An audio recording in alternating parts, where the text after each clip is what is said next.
bien ça y est, nous y sommes, je me répète tous les ans, mais on se retrouve avec ce qui est, je pense, la vidéo que je préfère filmer chaque année, puisqu'on se retrouve aujourd'hui pour ma vidéo du Pumpkin Autumn Challenge, édition 2023, édition spéciale Légende des bois et au-delà. Alors le Pumpkin Autumn Challenge, c'est un challenge littéraire qui a été créé par Guimauze, de la chaîne Le Terrier de Guimauze, et qui consiste à nous proposer chaque année différents tableaux dans lesquels s'inscrivent des catégories, et le but du jeu, c'est de trouver un livre qui fonctionne pour chaque catégorie, et puis juste de profiter, de lire tout ça, et de se plonger un petit peu dans l'ambiance de l'automne. Alors ça fait plusieurs années que Guimauze propose, en plus de la lecture, d'ajouter pourquoi pas des jeux vidéo, voire des films dans son Pumpkin. Personnellement, c'est quelque chose que j'ai jamais trop fait, mais cette année, j'ai très envie d'ajouter des jeux vidéo dans mon Pumpkin Autumn Challenge.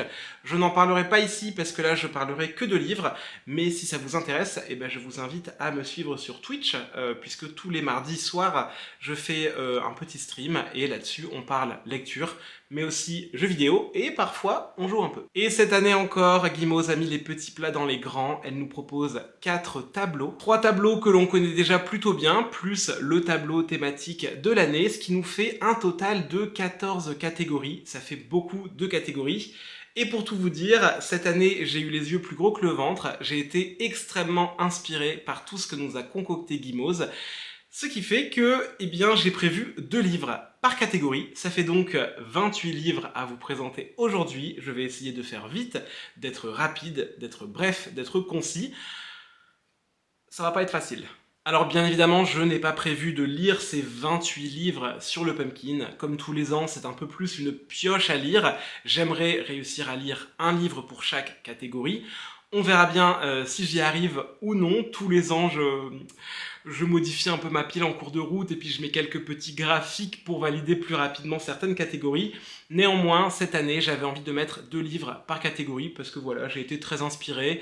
Ça me laisse le choix de choisir entre 2 livres à chaque fois que je change de catégorie. Bref, vous le sentez, je suis plutôt inspiré et enjoué à l'idée de me plonger dans le challenge. Donc c'est parti, on se retrouve avec les tableaux.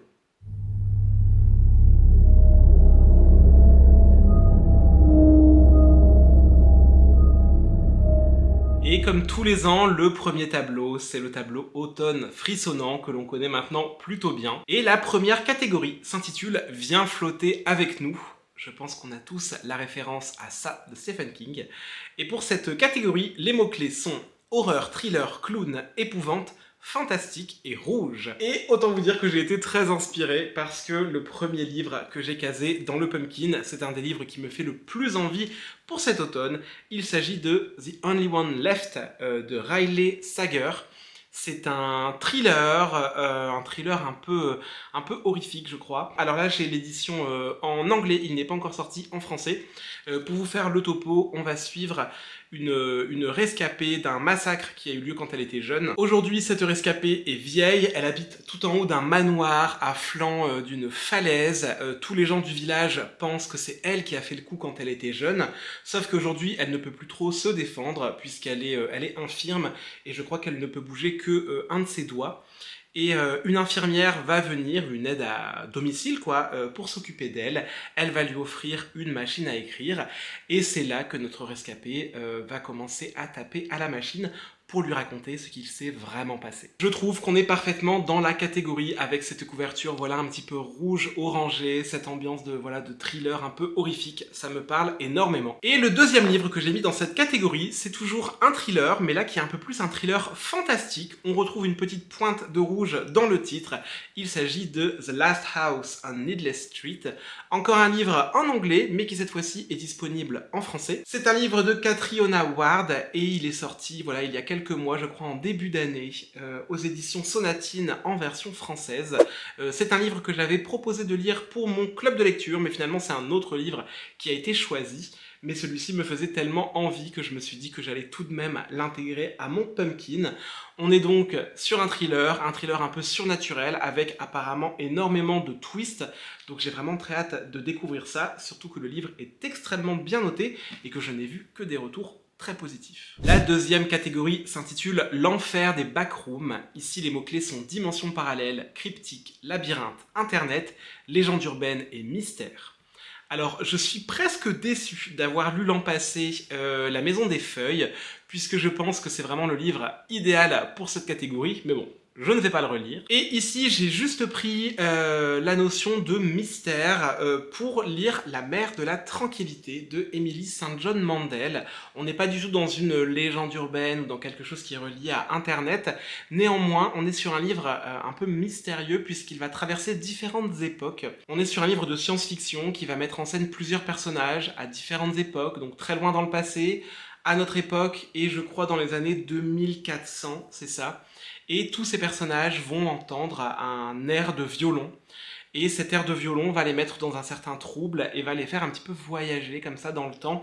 Je ne sais pas trop de quelle manière, mais pour tout vous dire, j'ai envie de lire tous les livres de Emily St. John Mandel, que je viens tout juste de découvrir puisque j'ai commencé ma lecture de L'Hôtel de Verre. Je sais qu'on retrouve certains personnages de L'Hôtel de Verre dans ce livre. Et voilà, je trouve que ce livre fonctionnait plutôt bien dans cette catégorie pour le côté un petit peu mystérieux, labyrinthique et cryptique, puisqu'apparemment le voyage dans le temps est amené d'une manière assez novatrice.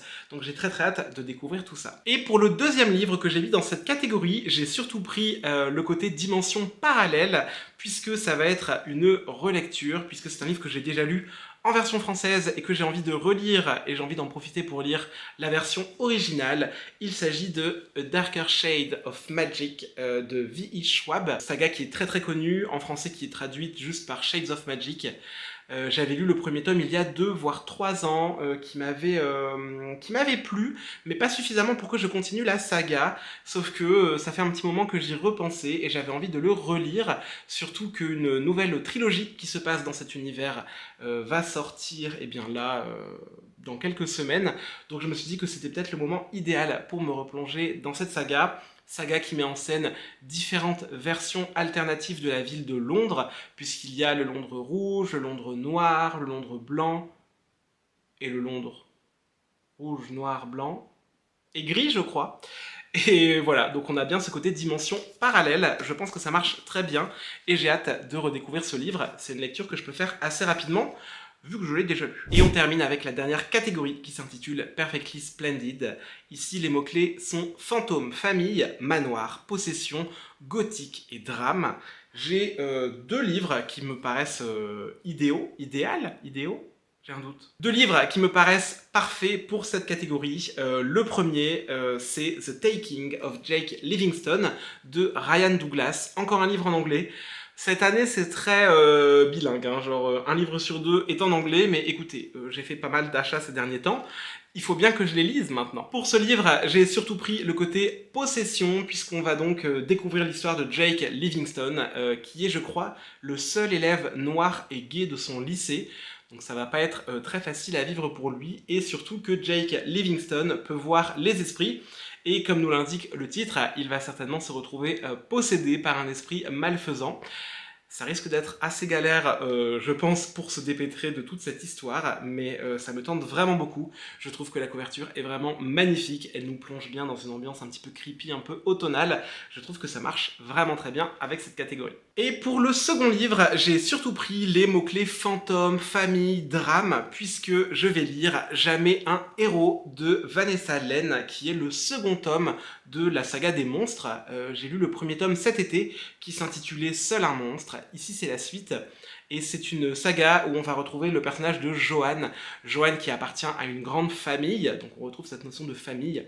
Une famille de monstres, puisqu'ils possèdent des pouvoirs qu'ils se transmettent de génération en génération. Et dans le premier tome, Johan voyait sa famille un petit peu décimée par des chasseurs de monstres. Elle a entamé tout un voyage dans le temps pour essayer de tout bien remettre en ordre. Je ne peux pas trop vous en dire plus sans vous spoiler, mais voilà, j'ai très hâte de lire ce second tome. Et voilà, nous avons fait le tour de ce premier tableau automne frissonnant, et je vous invite à vous plonger avec moi dans le second, qui s'intitule Automne, douceur de vivre.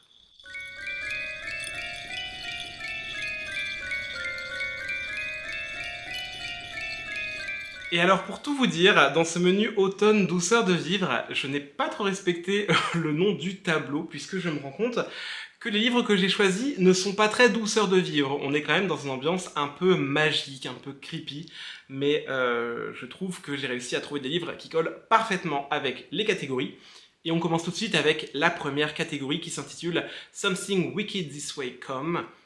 Les mots-clés sont Halloween, octobre, automne, fête foraine, enfance et cauchemar. Et là, j'ai surtout gardé le côté un petit peu Halloweenesque, un peu ambiance d'octobre, puisque je compte lire le second tome d'un comics que j'ai commencé cette année, qui s'intitule Black Magic. C'est un comics que j'ai découvert grâce à Paper Palace. Ici, on suit une enquêtrice, une flic, mais qui est aussi une sorcière. Et donc, on a toute cette ambiance un petit peu de coven, de sorcellerie, et en même temps de mystère, d'enquête, et je trouve que c'est vraiment l'ambiance parfaite pour l'automne, pour le mois d'octobre. Ça sera, je pense, ma première lecture du mois d'octobre, et ça me semble correspondre parfaitement à la catégorie. Et toujours dans cette catégorie, ici je me suis un petit peu plus basé sur les mots-clés enfance, cauchemar, Halloween, puisqu'on est encore dans une histoire de sorcière, mais une histoire de sorcière un peu différente, puisque je compte lire Slewfoot, A Tale of Bewitchery, de l'auteur Brom. C'est paru aux éditions Nightfire. C'est un livre qui est en anglais, je crois qu'il n'est pas encore traduit en français, et je crois qu'il va certainement pas être traduit de sitôt. C'est un livre que j'ai découvert l'an passé sur TikTok, et je me suis dit, ok, ce livre-là, je l'achèterai pour le Pumpkin de l'an prochain, parce que ça va vraiment être le livre idéal. Dans Slewfoot, on va suivre une jeune fille qui s'appelle Tabitha, qui vit dans un village des États-Unis. On est en pleine époque de la chasse aux sorcières. On est vraiment dans une époque un petit peu sale, un petit peu sombre de l'histoire des États-Unis, avec la chasse aux sorcières, ce côté un petit peu très pieux, très religieux, mais en même temps plein de vices. Et en fait, notre personnage principal va se retrouver veuve extrêmement jeune, puisque son mari va succomber, je crois, à une maladie. Et les hommes de son village vont, je ne sais pas s'ils vont abuser d'elle ou abuser du village au global. Et elle, en fait, elle va vouloir un petit peu se venger et un petit peu venir casser le patriarcat de son village. Et pour ça, elle va faire un pacte avec le diable qui se cache dans la forêt. Il va faire d'elle une sorcière avec les pouvoirs qui vont avec. Et Tabitha va pouvoir un petit peu faire sa loi et se venger sur le reste du village. On est vraiment en plein dans une histoire un peu creepy avec des démons, de la sorcellerie, de la vengeance, bref, ça me tente énormément. La deuxième catégorie s'intitule Poupée de souvenirs automatique à votre service, qui est un joli clin d'œil à l'animé Violet Evergarden, que je vous conseille très chaudement. J'ai vu que la première saison, mais ça m'avait beaucoup plu. Et ça me donne trop envie de continuer. Ici, les mots-clés sont épistolaire, correspondance, sentiment, émotion, amour, deuil, gratitude, guérison. Et personnellement, pour le premier livre que j'ai choisi, je me suis surtout concentré sur le côté épistolaire, puisque ça fait très longtemps que je n'ai pas lu de roman épistolaire, alors que c'est un des genres que je préfère. Vraiment, j'adore les romans sous forme de lettres. Et il y en a un que j'ai dans ma bibliothèque depuis un petit moment, que je n'ai pas encore lu, et qui est un grand classique de la littérature, puisqu'il s'agit de Dracula, de Bram Stoker. Est-ce que j'ai vraiment besoin de vous parler de Dracula? C'est le mythe du vampire, c'est la base. C'est un roman épistolaire qui est fait de lettres, mais pas que. Je crois qu'il y a aussi des récits, des pages de journaux intimes, tout ça. Mais voilà, on est quand même sur une bonne base de roman épistolaire. J'avais lu la version abrégée, condensée, quand j'étais au collège. Je pense que d'ailleurs certains passages avaient été réécrits pour correspondre à ma tranche d'âge, mais je me suis toujours dit que c'est une lecture que j'aimerais bien découvrir dans son intégralité. J'avais participé à la campagne de financement des éditions Tibère pour ce volume grand format absolument splendide qui est illustré, qui est juste magnifique, et je ne l'ai toujours pas lu. Je pense que ça peut être la période idéale. Et pour le deuxième livre, là je me suis surtout concentré sur le côté sentiment, émotion, amour, gratitude, guérison, puisque j'ai ajouté un livre que j'ai déjà commencé, j'avoue, j'ai un peu triché. C'est un livre que j'ai commencé à la fin du mois d'août, je vous en parlais tout à l'heure. Il s'agit de L'Hôtel de Verre de Emily St. John Mandel.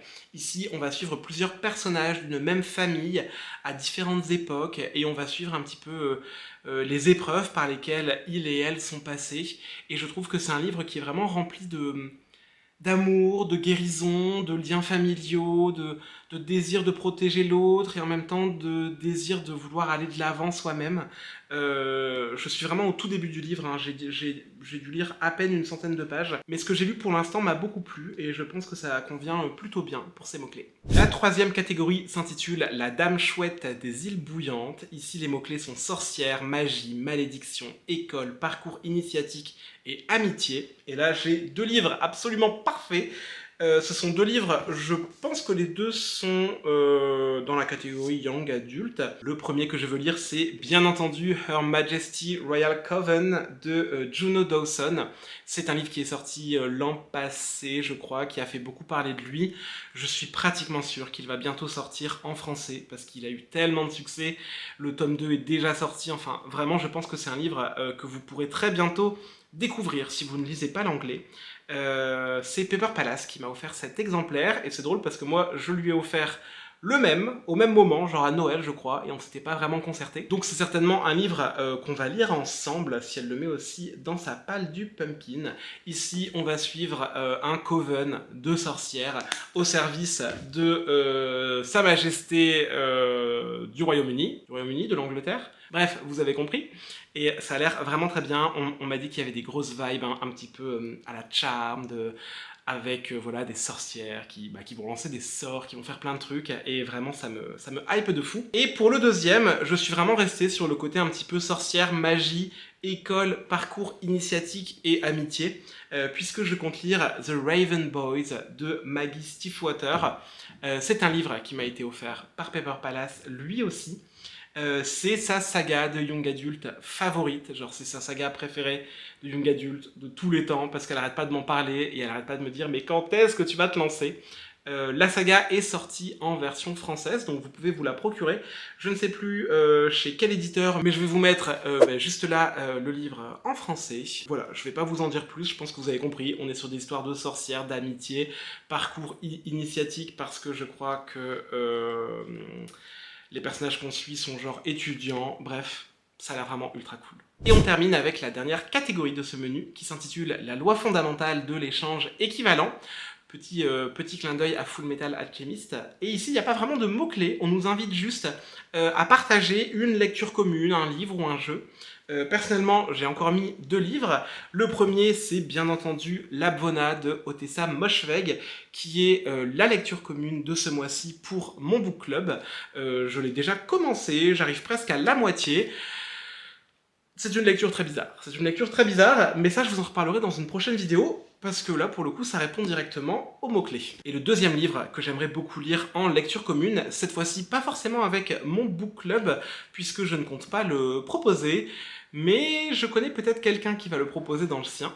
Il s'agit de Les Aiguilles d'Or de Michael McDowell. C'est l'auteur de Blackwater, qu'on a toutes et tous beaucoup aimé, je crois, l'an passé, même si moi j'ai fini la saga il y a 2 mois. Mais voilà, je ne pouvais pas passer à côté des Aiguilles d'Or. Je sais que voilà, j'ai peut-être une amie qui va le proposer en lecture commune dans son book club, et même s'il n'est pas élu, on risque de le lire ensemble. Je pense qu'il y aura des gens de mon Discord qui auront envie de le lire. Bref, je suis persuadé que ce n'est pas une lecture que je ferai seul. Et on arrive déjà à la fin de ce second tableau. J'espère vraiment que vous passez un bon moment, parce que je vous avoue que moi j'adore vous présenter ma palle. Et on va donc continuer cette vidéo avec le troisième tableau, qui est un petit peu le tableau emblématique de cette année, puisqu'il s'intitule Automne des bois et au-delà.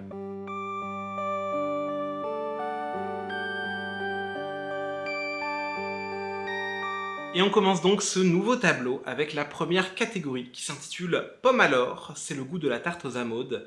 Ici les mots-clés sont animaux, mémoire, intergénérationnel, thé, gourmandise, altruisme, tendresse, aide, guide.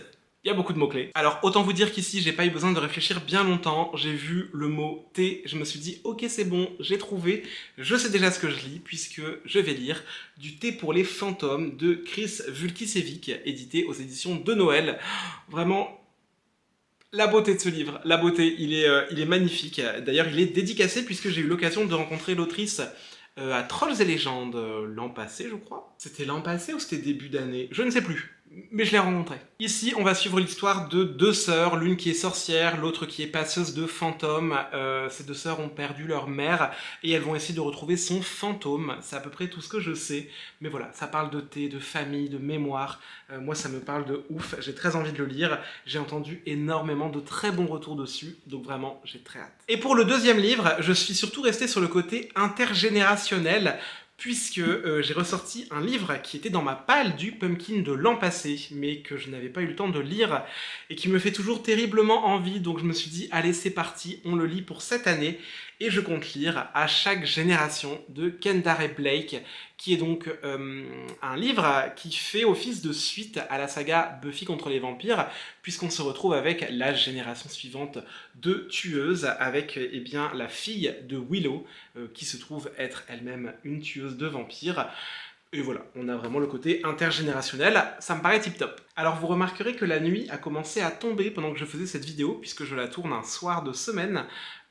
J'espère que niveau lumière ça va, mais je pense que ça peut donner une petite ambiance un peu automnale.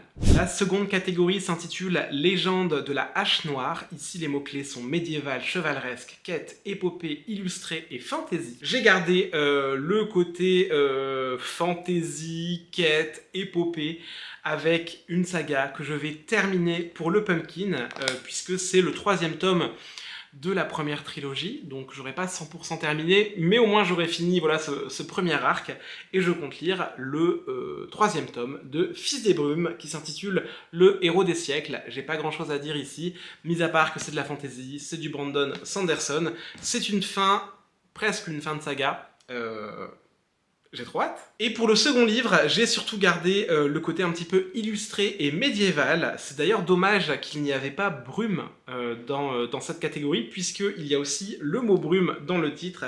Et ici, c'est La Marche Brume, la nouvelle bande dessinée de Stéphane Fert. C'est le premier tome qui s'intitule donc Le Souffle des choses. Je ne sais pas combien de tomes fera cette saga. Je n'ai encore jamais lu de bande dessinée de Stéphane Fert. Et pourtant, ce n'est pas l'envie qu'il me manque quand je vois les planches de dessin qui sont absolument sublimes. Voilà, je sais pas trop de quoi ça parle, mis à part qu'il y a une histoire d'ogresse qui va devoir affronter une brume un peu mystérieuse et malfaisante. J'ai pas envie d'en savoir plus, j'ai envie d'avoir la surprise. Et on continue avec la 3e catégorie qui s'intitule La mélodie infernale de la corne de chasse. Ici les mots-clés sont monstre, créature, wyvern, expédition, aventure. Et j'ai surtout gardé le côté un petit peu monstre et créature, puisque je compte lire A Monster Calls de Patrick Ness, qui est sorti je crois en version française. Ici on est vraiment sur un court roman, hein, c'est presque une novella puisque c'est un roman illustré. C'est écrit très gros, enfin voilà, je pense que ça peut être une lecture très rapide. Et il me semble, si je ne dis pas de bêtises, qu'on va suivre le personnage de Connor, c'est ça, dont la mère ou le père, je ne sais plus, est alité, est malade, et il se retrouve un petit peu enfermé chez lui avec un monstre qui se rapproche dangereusement de sa maison. Je ne sais pas du tout ce qu'il y a d'autre dans ce livre, mais on m'a dit que c'était très beau, très bien, très émouvant, donc j'imagine que le monstre n'est peut-être pas si malfaisant. Je n'en sais rien, mais j'ai très hâte de découvrir ce livre qu'on m'a vraiment beaucoup recommandé. Et pour le second livre, eh bien, j'ai gardé encore une fois les termes de monstres, de créatures et aussi l'expédition, puisque je vais lire le premier tome d'une nouvelle saga de Dark Fantasy Young Adult qui va sortir chez Lumen. Je viens de recevoir le service presse et il s'agit de La Forgeuse d'Os, qui est donc le premier tome de la saga La Maison des Morts. C'est écrit par Nikki Po Presto. On va suivre une nécromancienne, je crois, qui va devoir partir en expédition. Je ne sais plus exactement pourquoi, mais quand j'avais lu le résumé, ça me faisait grave envie. Donc, je vais peut-être pas relire le résumé, et je vais me laisser un petit peu la surprise de la découverte. Mais ça a l'air vraiment hyper sympa. Et on termine avec la 4e et dernière catégorie de cet avant-dernier tableau. Cette catégorie s'intitule Rocket Raccoon on the Run. Ici, les mots-clés sont mutation, expérience scientifique, science-fiction, chasseur de primes, gardien et galaxie. Pour le premier, j'ai juste gardé le terme de mutation, puisque je vais lire un très court recueil de novella qui parle de body horror. Donc je trouve que ça marche plutôt bien pour le côté un petit peu mutation. Et il s'agit de Salt Slow de Julia Armfield. autrice que je veux découvrir depuis un long moment. Pepper Palace avait lu son roman Our Wives Under the Sea, et Margarito, que j'aime beaucoup aussi, a lu ce recueil de nouvelles qu'elle conseillait absolument, et je me suis dit que voilà, un recueil de 10 nouvelles qui fait 190 pages, ça doit être certainement assez simple et rapide à lire, donc je pense que je vais lire ça pour le Pumpkin. A noter qu'une fois de plus, c'est un livre en anglais qui n'a pas encore été traduit. Et le deuxième livre que j'ai choisi dans cette catégorie fonctionne avec tous les mots-clés. Mutation, expérience scientifique, science-fiction, chasseur de primes, gardien, galaxie. Il y a tout dedans. Il y a tout. Puisque je compte lire les tomes 2 et peut-être même le tome 3, on verra, de Paper Girls, qui est disponible en français. Ici, j'ai l'édition en anglais qui m'a été elle aussi offerte par Paper Palace.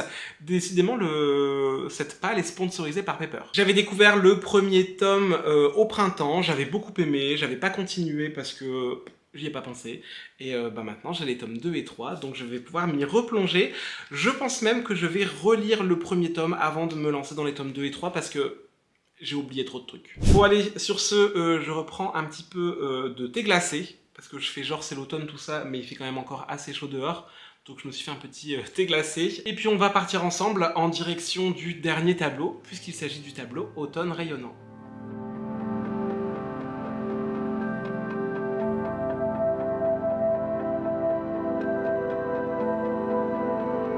Et bien c'est parti, on se lance donc dans ce dernier tableau avec des livres vraiment qui me font tellement envie, genre je suis grave excité.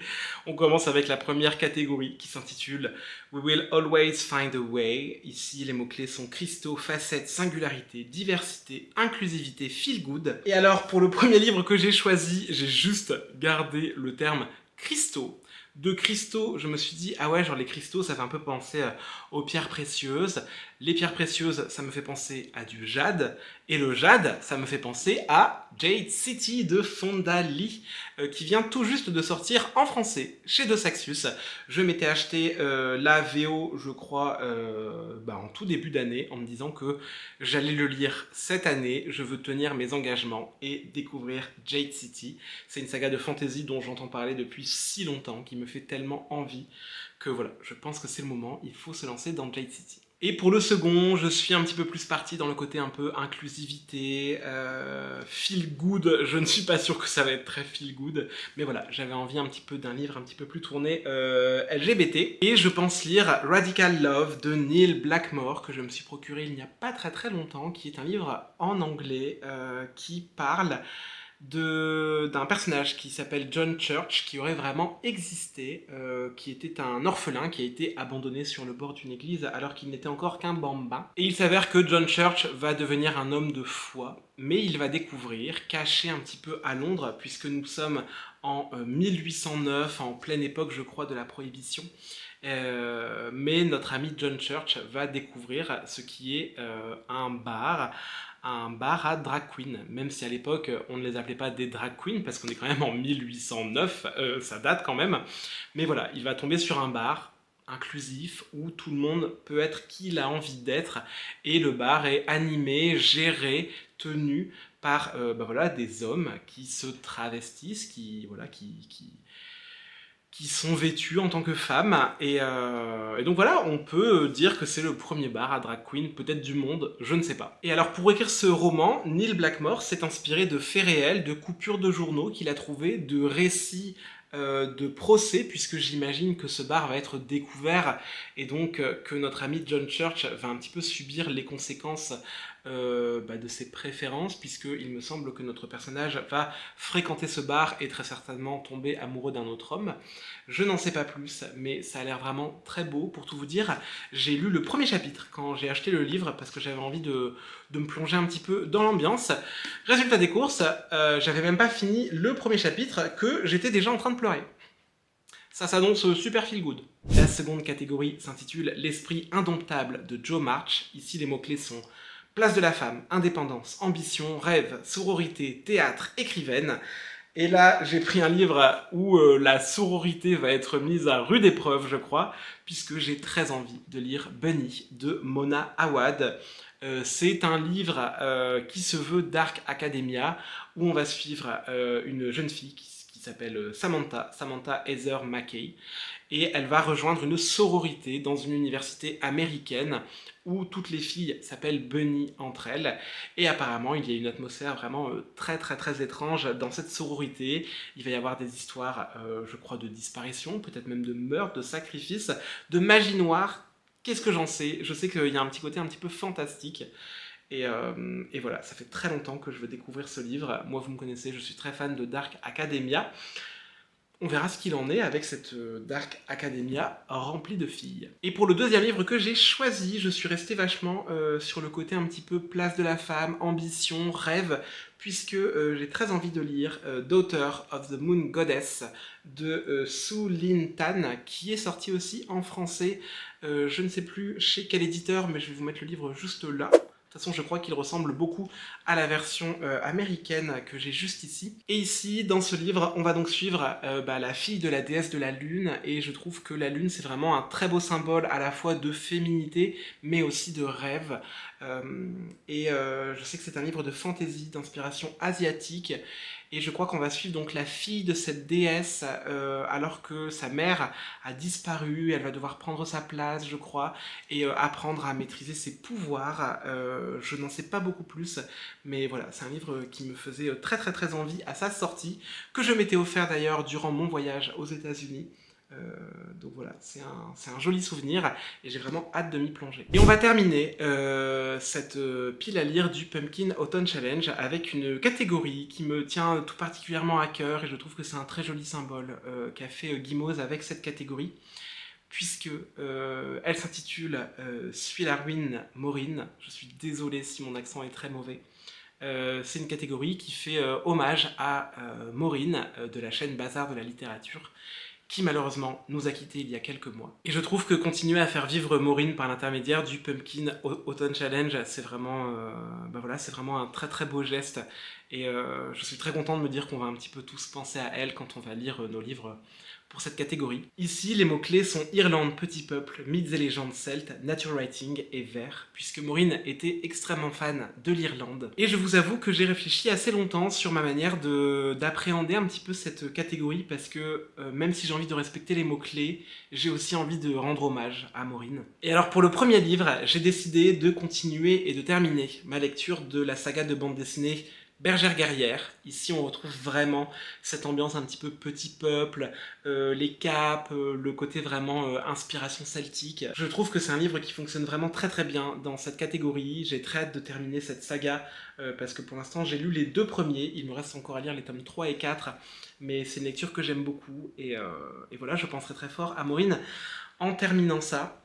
Et au-delà de ce livre-là, j'en ai choisi un deuxième, et vous allez me dire que j'ai pas du tout respecté les mots-clés. Puisque comme je vous le disais, les mots-clés étaient Irlande, petit peuple, mythes et légendes, nature writing, vers. Ici, ça peut à peu près marcher pour le nature writing, mais pas du tout pour le reste. Mais je vais vous expliquer un petit peu le pourquoi, du comment de mon choix. Je compte lire Au prochain arrêt de Hiro Arikawa, qui est un roman japonais, qui est sorti chez Actes Sud, et qui se passe dans un train.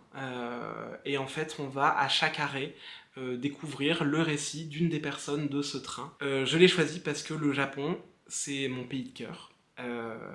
Et je pense que le Japon a dans mon cœur la même place qu'avait l'Irlande dans le cœur de Maureen. Et je trouve que ce ne serait que lui rendre justice de me plonger dans un livre qui va un petit peu m'imprégner de ce pays que j'aime tant et que j'affectionne tant. Et je pense que Maureen aurait pris beaucoup de plaisir à se plonger dans un livre qui se passait en Irlande. Et en plus de ça, eh bien, c'est un livre que je compte embarquer avec moi dans ma valise, puisque durant l'automne, je vais justement partir au Japon. Et je pense que ça va être vraiment top au niveau de l'immersion de lecture, de le lire dans le train au Japon, puisque je vais traverser le pays moi aussi.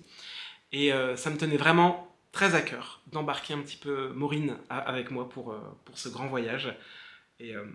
Et voilà, j'ai très hâte de lire et je suis un peu ému. Bon et bien voilà, ça y est, c'est la fin de cette pile à lire du Pumpkin Autumn Challenge. J'ai commencé à filmer, il faisait encore jour, et là la nuit est bien tombée sur l'île. Il va être temps de tout ranger maintenant parce qu'il y a vraiment plein de livres tout autour de moi. J'espère en tout cas que cette pile à lire vous aura plu, j'espère qu'elle vous aura inspiré, j'espère que vous participerez vous aussi au challenge. Je tenais à remercier Guimauze pour son implication dans ce challenge parce que voilà, tous les ans, c'est un plaisir de créer sa palle, c'est un plaisir de se plonger dans cette ambiance automnale et voilà, je suis trop heureux et excité de me plonger dans toute cette lecture et dans toute cette ambiance. Je vous le dis tous les ans, mais si vous aussi vous vous êtes fait une palle, que ce soit sur votre chaîne YouTube, sur votre compte TikTok, sur votre blog, sur votre compte Insta, bref, n'hésitez pas à partager des liens dans les commentaires parce que vraiment je me délecte de regarder toutes vos palles, j'adore ça, vraiment c'est les vidéos que je préfère. Donc faites-vous plaisir, là-dessus moi je vous laisse, je vais aller travailler sur le montage mais je vais surtout aller lire. Comme d'habitude, prenez bien soin de vous, faites de belles lectures et on se retrouve très bientôt pour une prochaine vidéo. Ciao.